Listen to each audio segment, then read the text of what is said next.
everybody, I hope you're having a lovely day today. I'm not feeling the hottest, and that is why I have my hair up and with a hat on, because I'm just lagging in energy severely. Also, you can see my eye is still very dilated, so I don't have a lot of lights on just because that makes my eye hurt without sunglasses. If you have not seen my dilation video and you're interested in seeing that, I will link it here. But today I did want to get back to March Makeup Madness and happy day 7 of March Makeup Madness. Today I did want to do a first impression and review of the new Dior BACKSTAGE BLENDER. Sorry, I'm kind of reflecting here. And this is the new white one. I know last year they had released a black one which looked very similar to just the BeautyBlender. I did want to try this out. All I've done on my face is some very minor color correcting and concealing. I also did use this Etude House Magic Any Cushion in Peach as kind of a base, which I feel like it works pretty well. It kind of evens out your skin tone. I am still working with hives and a rash, most likely from the antibiotic, which I did stop yesterday, but you can probably see my rash underneath. I do not have any foundation on because I wanted to try this out today. So it does say to use a fluid foundation. I was going to pull out the Tom Ford, but that's a little thicker, so I am going to use the Nars All Day Luminous Weightless Foundation in Plate 3 Gobi. And I'm not sure that this is like a perfect match for my skin, but it's the most liquidous foundation I have that I like at all. So we're gonna use this. This is the box that Dior BACKSTAGE BLENDER comes in. Professional Finish Fluid Foundation Sponge. There you go, that's what it says. Reflecting. And you open the box, and inside you get this huge pamphlet that has instructions in about a dozen languages. And this is basically the instructions, that, and the back of this, which is basically like a little diagram of where you're supposed to use each part of the sponge. Now, this sponge does look very much like the Real Technique sponge, which I do not have personally, but I know a lot of people do have it and they like that a lot. Price-wise, this is obviously more expensive. This is a $20 sponge. The BeautyBlender, of course, is $20. And the Real Technique sponge, I believe, is $6.99. And I will link all of those below if you're interested in looking up any one of those. So that is what the sponge looks like in the plastic. I have not taken it out yet. The directions are kind of vague. Application tips. Deposit the foundation on the back of the hand. 1. Take up a small amount of foundation with the flat or polishing side of the sponge. Smooth onto skin and use horizontal strokes to draw the foundation from the center of the face outwards. 2. Using the rounded or gripping part of the sponge, tap lightly to adjust coverage and obtain flawless correction. 3. Then with the precision tip of the sponge, apply foundation to hard to reach areas of the face, wings of the nose, eye contour, etc. So those are the instructions. Then here there's just this little, again, diagram. And it shows you the parts of the sponge. There's that flat side, the round side, and the precision side. And it shows you where you're supposed to use each part. It also, I wanted to mention, does not specify if you are supposed to use this guy wet or dry. So I think I'm gonna try half of my face with this dry and then try the other half wet. I have seen a couple of videos about this sponge and the previous edition, which was like that black, looked like a BeautyBlender sponge from Dior, and a lot of people said no, you're supposed to use it dry. So I'm going to try it dry first. So it comes again in this little plastic pouch. You can just open and close, I guess. There is the flat side. And then the round is like a regular BeautyBlender, and then it's got this little tip at the end. So it does look quite a bit like a Real Technique sponge. So I am going to follow their directions as much as I can. I guess I should leave this diagram out. So I'm gonna put this on the back of my hand. I don't really know how much it's gonna suck up here, so try that, I guess. And this is very liquidy, as you can see. Okay, so we're supposed to start with this part of the sponge. Oh, you can see it sucks up a lot of that already. Let's see. I guess like that. And then this way it says. We used all of that already. Okay, horizontal strokes.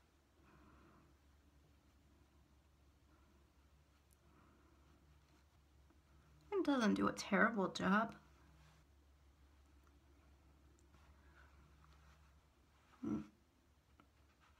I guess that's more horizontal. I'm gonna go through a ton of foundation here. Okay. So now we're supposed to use the rounded side for this part, this part. Okay, let's give it a try. So, and then you're just supposed to tap this.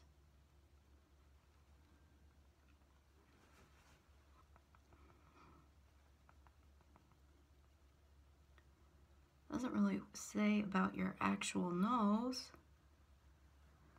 So I guess I'll do it like that and then come back with a tip. Okay, I feel like this part deposits a little bit more evenly than the flat side.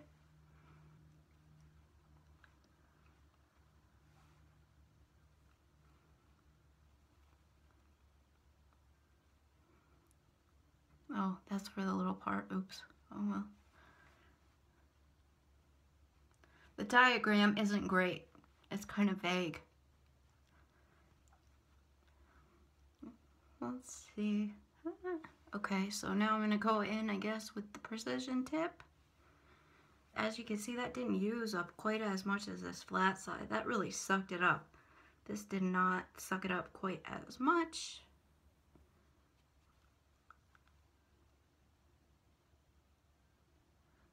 I don't know, I've heard people also say this is very hard. I don't know that it's hard. It's definitely denser than a Beauty Blender, but I don't think it's hard. It doesn't hurt or anything. I don't know how easy this little point is to work with. Maybe I should turn it like that.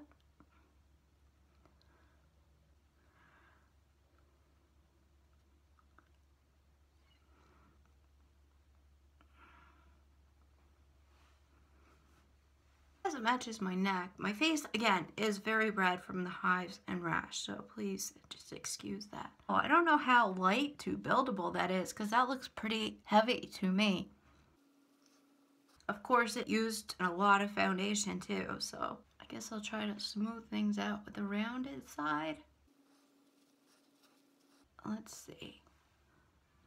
That is using this dry, more or less following their diagram. So I'm gonna wet this and I'm gonna come back and do this side of my face and we will compare. So I just wanted to show this to you quickly. I did wet this and as you can see, it has not really changed in size. Also, I always wipe it off on a towel just to get any extra water out. And you can see all the makeup that's coming just off of this. This sucked up so much foundation. Look. See that?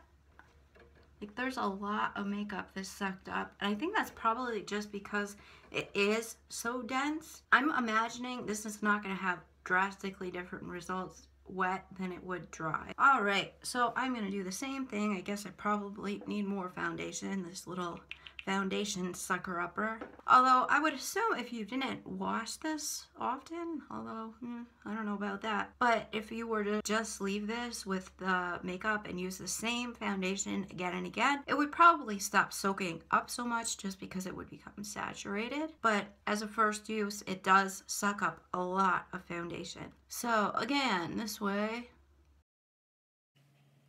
and okay, I'm not used to swiping sponges on my face. I think it does have actually a little bit more of a sheer coverage when it is wet, surprisingly, because as I mentioned, the texture of this doesn't change at all and the size doesn't change. It is still sucking up a lot of foundation. Round side here.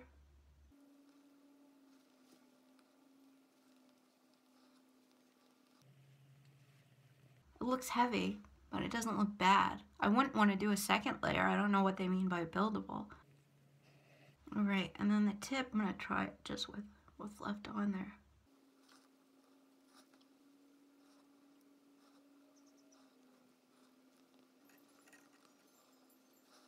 Okay, I think that's about as good as this is going to get. It says to use the flat side on your neck too. So you would just go the same thing, horizontal strokes, and then blend it out with the round side. So I don't really have a negative opinion of this at all. I think it works decently.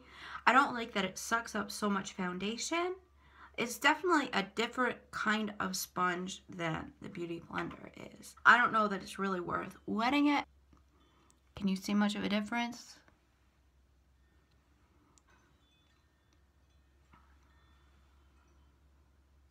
I don't know. This thing is intriguing me, I have to say. Right now, if we're gonna do this as a, does this really work?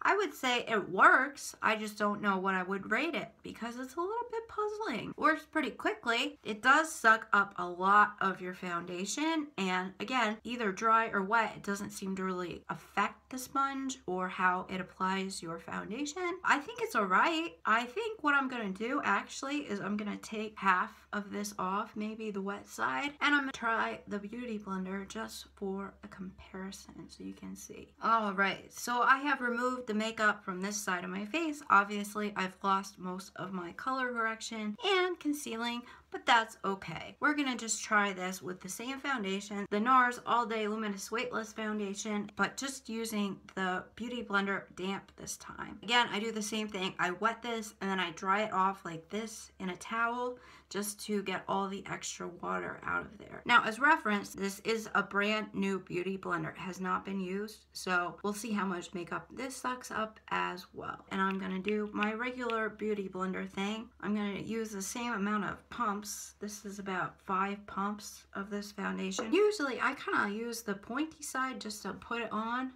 like that. And then I take the round side and I just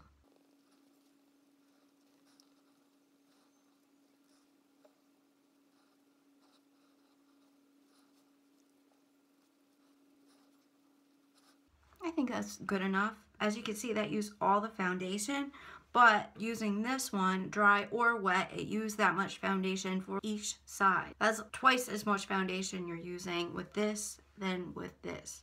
And again, this is a brand new Beauty Blender. I'm just wondering if I were to let this sit and just accumulate makeup use after use, if it would get to the point of saturation where it wasn't sucking up all your makeup. And I guess I will have to try that out just to experiment and then get back to you about that.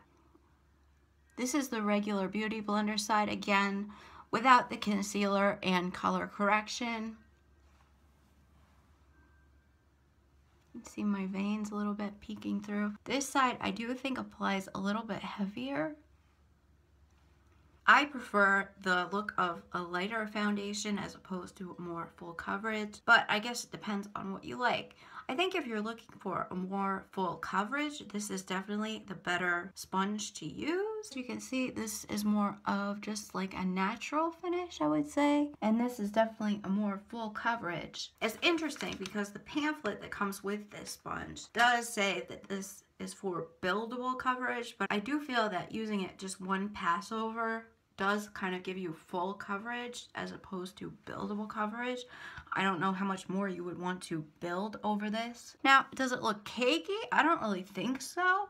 I just think it's more of a full coverage look than you get with the Beauty Blender. Of course, you have to also remember that this did use twice as much foundation as this did. So, I don't know. Again, this one is a little bit tricky. I would say that it might be a good sponge to have on hand for any time that you might want a fuller coverage look. If you have, like I do today, a rash, or you're going to some kind of event. If you're ever going for that fuller coverage look and a more flawless even look as opposed to a more natural look, I would say this is your better bet. Although you could go over this side again with another layer and achieve that look also. I would also say this was a very fast application. I would say even faster than this, and I'm used to using this daily. I'm on the fence. I would not rate it lower than a 7 or an 8. Again, my big con for this sponge is that it sucks up so much product. So I'm kind of leaning more towards a 7 right now. As for the application itself, I think it does a pretty good job. And I do like this flat side. I think that horizontal stroke thing works pretty well. My other con is this kind of pointy end.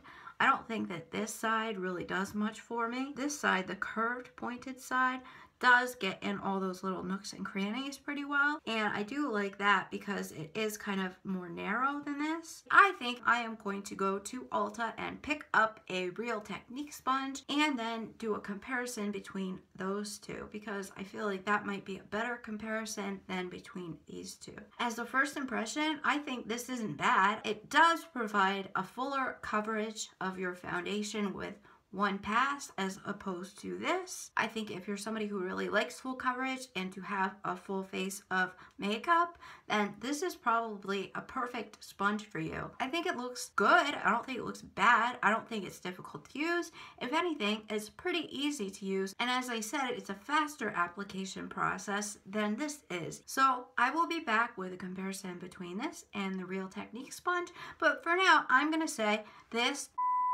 works. As always, thank you so much for your time, support, and for watching, and a big welcome to all my new subscribers, and thank you to all of my subscribers. I hope you're all having a happy and healthy day today, and I really hope you enjoyed this video. Please comment below what you think about this Dior Backstage Blender, and if this is something that you would possibly pick up or not. I always love to hear from you guys. I always try to answer you. If you have not yet subscribed, please do subscribe, because as I mentioned, this is March Makeup Madness, and I really am trying to crank out a video every single day in March. And also, as a subscriber, you are eligible to enter my 6 giveaways, which are open through March 31st, 2016. And I will also link my official entry video below, and again, where you can get all of these various types of sponges. I hope you're all having a happy and healthy day wherever you are in the world, and I will see you again tomorrow for March Makeup Madness. Have a great one, everybody. Bye!